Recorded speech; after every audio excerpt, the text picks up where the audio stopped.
reacting to Toosii, who had a lot of things to say about hip hop, in particular that rap is not selling and there's no longer any money in the genre. That is a lot. That is a very big statement to make, especially from somebody who is not even remotely at the upper echelon of the genre. I really only know Toosii for one song and one song only. I don't know exactly. I don't even remember the name of the song. That's how kind of irrelevant he's kind of been within the more mainstream aspect of hip hop. But let's see what it is. Yeah, favorite song. Toosii favorite song is the only song that I know of his. I'm sure there are some Toosii fans out there, but it's a bold statement to make for somebody like him. But like I said, without further ado, man, let's go ahead and check this out and see what the hell he is talking about. They got me feeling like I'm akademiks. Can't ride away. Yeah, Toosii went on a rant. Give me a second. Okay, here we go. Used to be. Sales ain't selling no more. Rap ain't where it used to be. Sales ain't selling no more. Fucking like motherfuckers is not buying tickets like that no more to come to them concerts. Like, you feel me? The economy fucked up. Like, what? And these people want you to hold music? This shit fucked up out here. I do rap. If you go on the DSPs like Apple Music, Spotify, all of those places,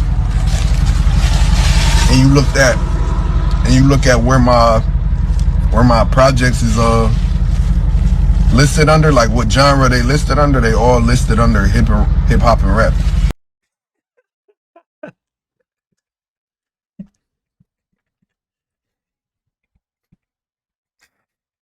Hey, bro, come on now, dog. Come on, man. Yo, I'm sorry. I'm sorry. If you are calling yourself a rapper, right? You're in hip hop and you have to defend yourself as a rapper and you have to explain to people where to find you and point to DSPs listing you as a rap and hip hop. My boy, my guy, you are not a rapper.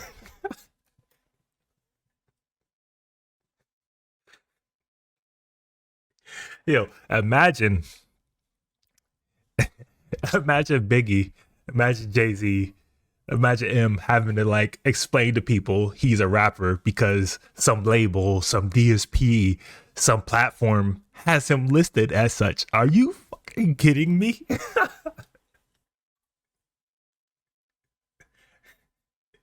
Oh my god. We ain't even a minute into this video and it's already hilarious. I'm not trying to be the old head rap fan that's this new rap is trash, all new music is trash, only the music I listened to growing up is the real such and such, blah blah blah. I'm really not trying to be like that. But these artists nowadays make it very, very hard not to shit on them. Oh my goodness. That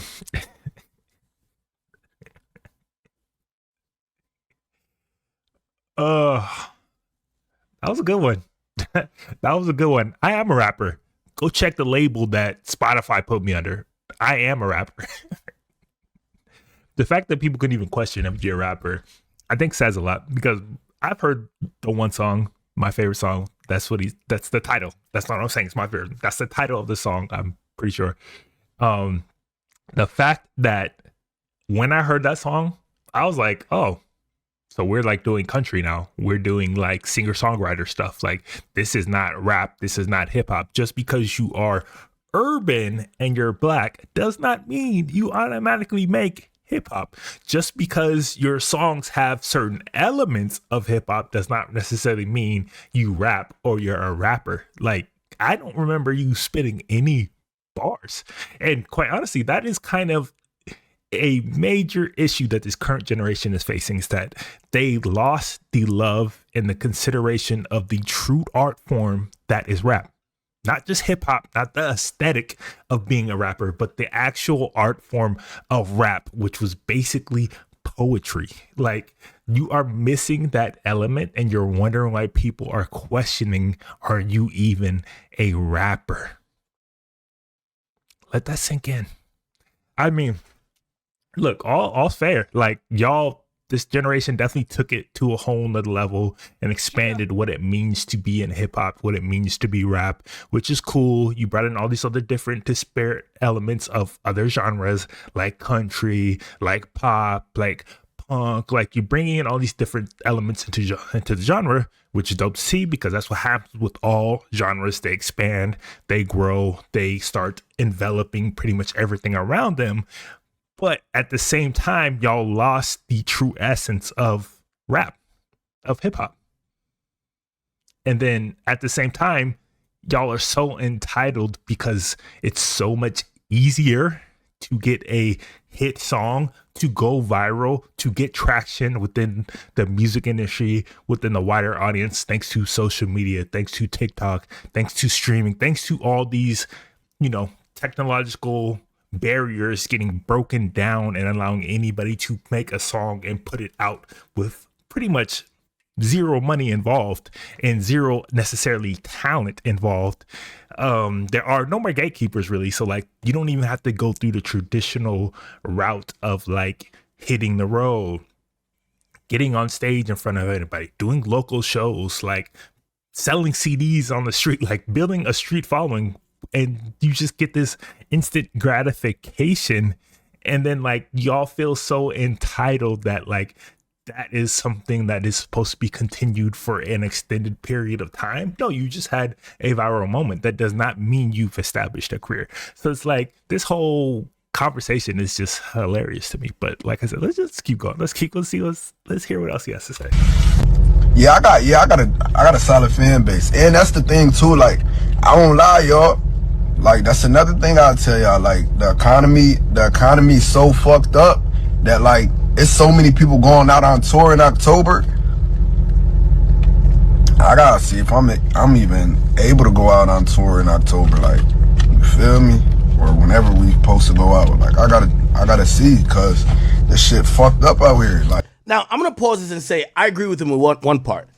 There isn't an economy. I'm gonna pause actually, because, like, the reason why ticket sales aren't selling, are you trying to tell me, is because of the economy? Now, granted, the economy isn't great. Things are more expensive. People are having to make more choices of what they spend their money on. But to say that the reason that your ticket sales or ticket sales in general aren't selling is because of the economy is the biggest cop-out I could imagine any artist doing. Let's just break it down. Like, first of all, ticket sales have gone up exponentially faster than, like, inflation versus the downturn of the economy versus anything else. They've gone up higher and higher and higher year over year, basically year over year, not just simply for the fact because of the economy, but also because there is price gouging going on. There's Live Nation. They almost have a monopoly on the ticket event concert game. So what happens when one company kind of gets control of basically the whole industry? They charge whatever they want. They charge whatever prices they want. So not only are ticket prices going on, the service fees, the extra fees that they add on top of ticket prices are ballooning the cost of tickets. Tickets used to be so much cheaper to go to shows, even at major venues and with major artists. So that's one. Two, you're not even that big of an artist to be like selling out arenas or tours or like big venues. So if you can't sell out smaller venues, I think that has a lot more to say about you as an artist than necessarily the economy. Because most mid-sized, small venues, top end, probably like $50 for a ticket, which are pretty much always general admission. Now, obviously, they can vary depending, but if you are doing like mid-sized venues, typically around 50 general admission. If I'm an artist or if I'm a follower or I'm a fan, and I'm gonna spend 50. I'm gonna spend a night out. I'm gonna do all the other things I have to do to go out to this show. You better have more than one song. You better have more than the one song that I know. People went to shows a lot back in the day because you had been following that artist for years, or they've been building up catalogs of work before they went on tour. People now are going on tour with one song, 2 songs at most. Sexy Red had a tour and she had 2 songs out. 2. So is it the fans' fault? Because, bro, what else are you going to play? Like, what is your catalog? Like, what is your music? Like I said, I only know one of your songs. What else do you have? Why would I pay money to see somebody who doesn't have a catalog of work that I want to listen to for an entire night? That is a major issue for a lot of artists coming out right now. They do not have the bodies of work to even tour. Let's be real. Perspective to this. Remember, I brought this up a couple months ago. I said the cities that people were all moving to, they're getting dried up. Chat, remember I told you I was going to move to Miami? I always told you about the Miami experience, right? I go to Miami, like when I'm in Jersey, like I got all these amazing cars, Maybach, Lambo, this. Oh, I also forgot to say. The third fact is that y'all are trash. Y'all are trash performers. I don't know about you, haven't seen you, but a lot of these major artists in hip hop that are blowing up and like having these moments and like becoming the it figure in hip hop and the culture at the moment are terrible live. They've never had to hone their craft and spend time at local shows at venues with 5, 10, 15 people to craft their show, to craft their performance. Nobody wants to see you stand on stage and just rap into a mic with a backing track. And if ticket sales were so bad across the board in hip hop, why does Drake sell out? Why does Kendrick sell out? Why does J. Cole sell out? I mean, Kendrick just had the highest selling rap tour of all time this year. Because he has a body of work. Travis Scott, like, granted, these are big names, but trust me, Larry June sells out. He might not do arenas, but all those mid-size, whatever venues, he sells out almost every stop because he has a body of work. And third, great. But when I drive out, it's like people like, it's not many people that have these cars, right? You know, like this isn't a place where you're just seeing a bunch of like millionaires or whatever. There's hardworking people, a lot of people here, right? So sometimes I'm like, you know, there's a little bit of self-consciousness there because, you know, now you got to have some precaution because you're driving in a car that's like a nigga's house. Like, shit. What the fuck is he talking about? I thought we were talking about rap selling. If niggas are starving, niggas will try to rob you, right? So you got to be a little bit careful, right? What I liked about Miami, when I went to Miami, it felt like everything fit in. Like I went there, it felt like everybody had a foreign or exotic car. I went there, that's the reason why I got jewelry. Everybody had jewelry. When I went there, it was this like definitely around pandemic, whatever time, like probably like 2021, 2022, I'm getting there a lot. And I'm realizing, yo, Miami's just the place of opulence. Like everybody got money. Now, I don't know how they got money, but everybody got money. Lo and behold, 2 years passed, all the crypto scams done dried up, all the scammers done got locked up, and once everything started to kind of like become a little bit back to normal, which I'm like, wait, what happened to all the niggas that was doing? It was like, oh, he got locked up. Remember I showed you one nigga, I was like, yo, this nigga spent $1 million in the club. I'm like, god damn, niggas got money out here. He got locked up. I guess I said that to say, I agree with Toosii that the music industry, but not only the music industry, we're all feeling the ramifications of, I don't even think it's necessarily a recession, but I think we're coming to a normalized place. After the pandemic, they gave out so much free money. Again, he talking about the economy, 2 completely different points, has nothing to do with ticket sales or touring. Well, I'm not gonna say nothing. It has minimal to do. It has a lot to do with the artist being absolutely shit live, period, and not having back catalogs. Let me fast forward this a little bit. Dollars, my nigga. So everybody was buying concert tickets. So I agree with that part when it comes to touring. Like a lot of these artists who aren't really tour acts, they used to try to go out. Now they don't. Okay. Then we have on the other side, right? We have on the other side, so the touring, we could say consumption. On the other side, we're going to talk about, no, not consumption. We could say money. So people don't have money to buy tickets, get it. But consumption never goes down. That's dumb because people pay for shit all the time. They don't have money to pay for shitty concerts and shitty experiences and artists that don't really put the work in. Also, the value of the tickets have not matched up with the increasing price of said tickets. It's just facts. I'm not paying $80, $90 to see a Sexy Red, to see a Toosii. Like, y'all are not those level acts, but those are the prices that they are charging even before all the service fees, all the event fees, everything else that comes into buying a ticket nowadays. The whole ticketing game as a whole is fucked up. Even Taylor Swift had an issue with that, if you recall. There's a reason why Ticketmaster folded when she put that pressure on her. Because if all the big acts finally were like, yo, I'm not working with y'all are doing too much, things might change. Not to mention, Ticketmaster itself is being investigated by the government for monopoly, for price gouging, for everything. Like, there's a reason why the value ain't matching up. People historically, and we see this via the streaming companies reporting it every 3 months in all their quarterly reports, at least Spotify. People aren't listening to music less. So what's happening? If the artists are saying shit's going downhill, but people aren't listening to music less, I agree that people have less money to spend in the real world. So merch sales, vinyls, tour tickets might go down, but people should still be listening. They should still be streaming.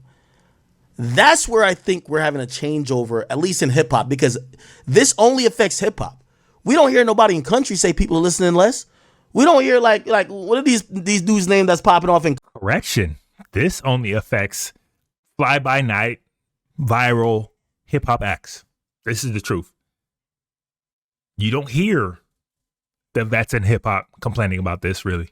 You don't hear the top dogs in hip hop complaining about this. You don't hear about the artists that have built a massive following complaining about this. Larry June, Russ. Like, you don't hear these artists complaining because they put the work in. That's the difference between these new generation guys and a lot of guys that came up from what you would consider to be legacy acts. Country music, or no, they're not saying that. You know, Travis Scott isn't even anticipated to be the #1 album, and he's gonna sell 217,000 records. You know, we're going to call it first week, but, you know, it's a re-release of a 10-year-old project, Days Before the Rodeo. He's going to sell 217. There's some other person that's going to sell more. Of course, they're not in hip-hop, though. Like, I've never heard of them. Oh, actually, I've never heard of them before. I'll tell you what their name is. Here we go. And this is... And this is an older video, so he doesn't have the Tyler, the Creator, kind of like recent release to kind of mention here, but I'm looking it up right now. Tyler, the Creator debuted at #1. He is set to sell almost 400,000 his first week.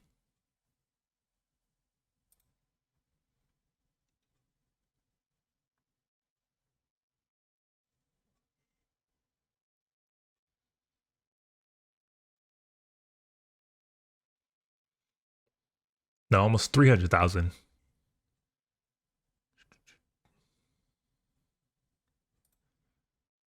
See this.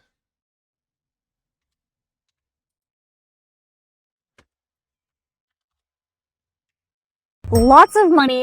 No, that's not it.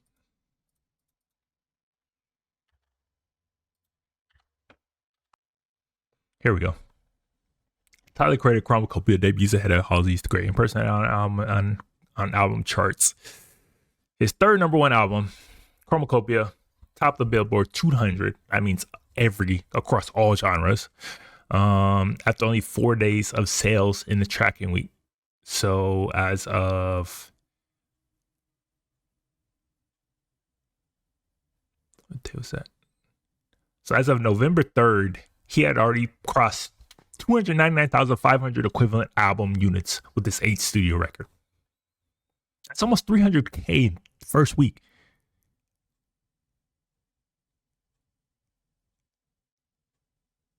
He moved 66,000 vinyl sales. I mean, bro, that's a lot of money. That's a lot of sales he just made in 1 week for a genre that seemingly is no longer selling.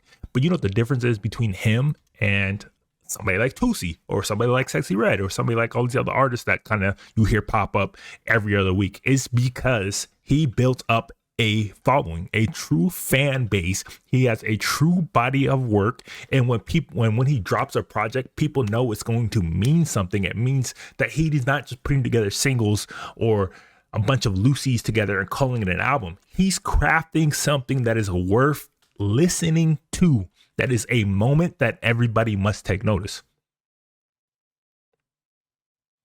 Unlike Ice Spice, who had a bunch of singles for over a year and just threw it together in a project and called it her album. Nobody considers that a moment that you need to check out, that you need to stop for. But when somebody like Tyler, the Creator, who has a history of putting together full projects, puts out something, everybody takes notice still. So, not necessarily true. Their name is... Wait, what is it? Sorry.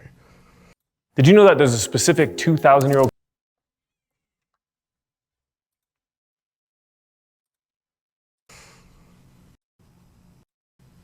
Hap. People are a little bit broker. That's a fact. People are a little bit broker, but that should affect concerts. Y'all don't remember, but this happened before. Like, if you look at the state of the population, it's always fluctuated. It's never just been here. It's kind of fluctuated. I'm gonna tell you how. Back, I want to say about 4 to 5 years ago. Let's say 6 years ago. 6 years. No, it's actually 6 to 7. I'm sorry. 6 to 7 years ago, when there were so many rappers starting to pop off, and people, were thinking about, well, if I want to go to this one person's concert, I got to pay $80. I want to go to this other person's concert, I got to pay $70. This other person, they're charging $100. Then you know what ended up happening? It's like what streaming did to like TV. It's like, oh, we'll just bundle everything. So that became festivals. You get the Rolling Louds where you're like, okay, to go to a Travis Scott show and get a decent seat, I got to pay $250. To go to this person's concert, I got to pay this. So when you add up all those concerts individually, you're paying like $1,000, $1,500, and then a festival comes in and says, at least he get into it. He finally gets the facts. The ticket sales, the ticket prices are way too high. Period. Way too high. Like, nobody is going to pay that much money for somebody who barely has a career, so to speak. Says, we have all of them. You see in one day, one trip, you book hotels one time, and we will sell you this ticket for $500 or $400 for 2 days. And you're seeing more artists than you ever want to see. That's how festivals popped off, right? So this idea of like, people not having disposable, because, when you think about concerts, that's disposable income. This idea that people aren't spending on tour tickets anymore, it's always been like that at times when the U.S. economy is bad or when people just don't got it. My other point about people not listening to the music, that is only because, in my opinion, people are listening to new artists. Their retention and their commitment to a particular artist only lasts so long. Here we go. Or that artist is not doing enough to make me want to pay attention to them past a single. Half the singles that are blowing up in hip hop these days are blowing up because they got viral on TikTok.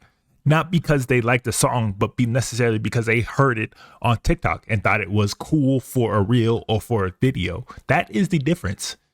That is the difference. Sorry, Chad.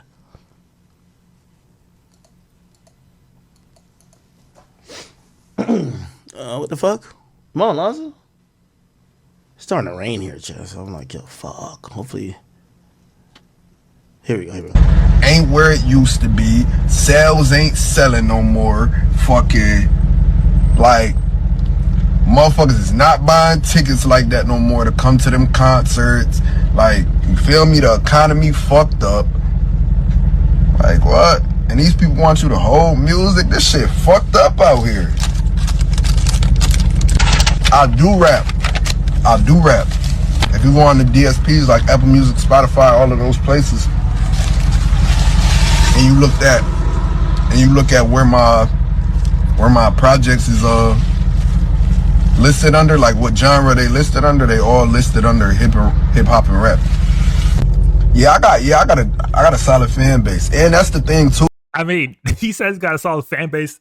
I mean, maybe it's true. Maybe there are a lot of Toosii fans out there. I mean, I looked at his streams. He seems to have like a decent amount of following, but never in my life have I come across somebody who's like, I am a Toosii fan. Not one person. Like, I won't lie, y'all. Like, that's another thing I'll tell y'all. Like, the economy is so fucked up that, like, it's so many people going out on tour in October.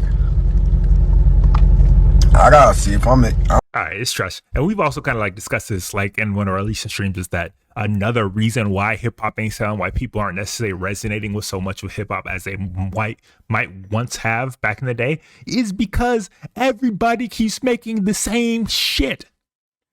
It's recycled garbage. Like, let's be real. And I'm not trying to be, like I said, the old hater, but like, there is no more originality in rap. I'm not gonna take that back.